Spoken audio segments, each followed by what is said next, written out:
Hi guys, it's me Ubprogrammer, and today we're gonna talk about visualizing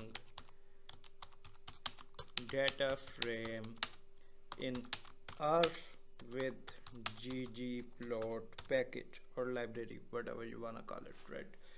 So we got this topic, and if you are enrolled in any bachelor or master program, you can contact me on this WhatsApp or mail to discuss about your coursework or projects, right?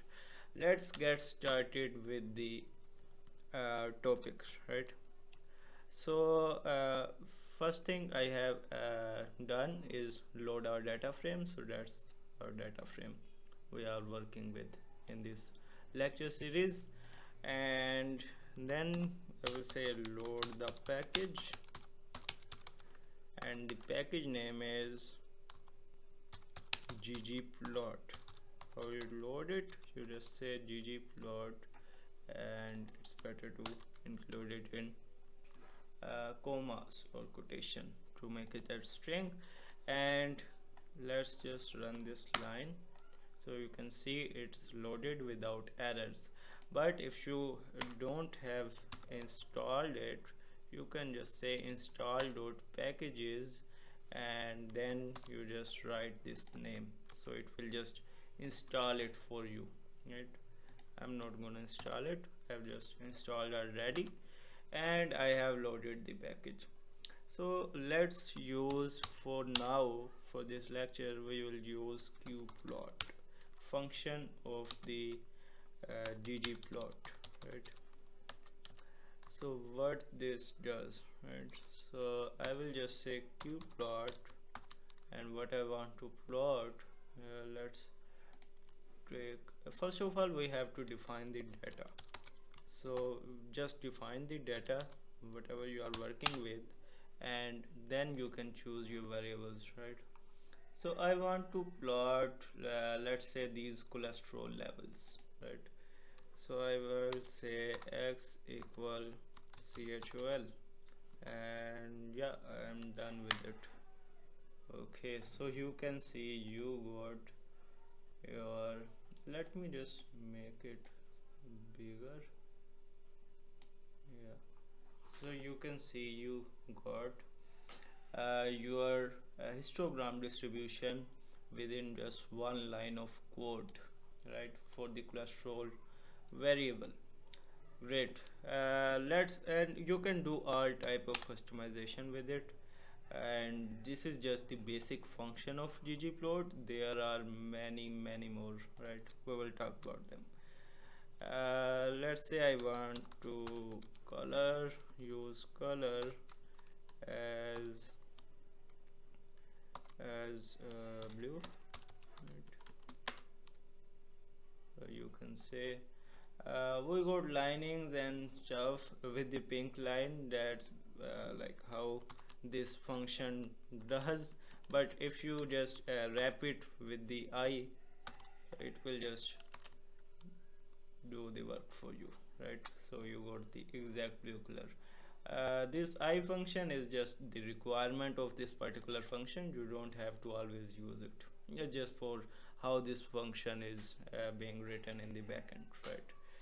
Great. And let's copy this line, and let's say I want to now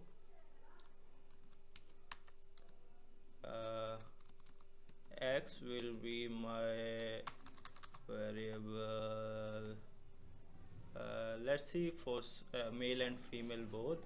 So I will say sex, and y will be CHOL, cholesterol level. And now let's see what's happened.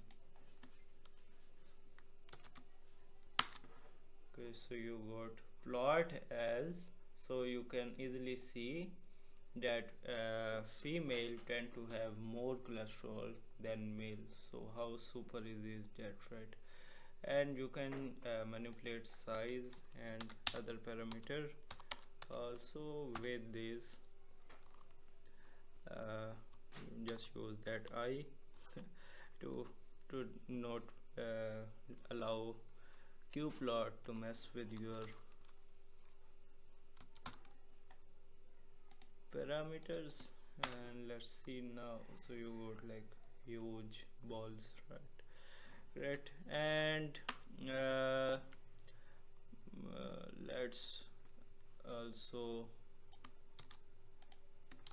create the box plot.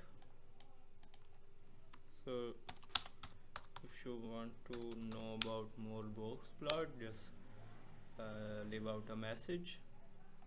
I will explain it for you, right? And I will just say geom is short for geometry, right? And I will say box plot.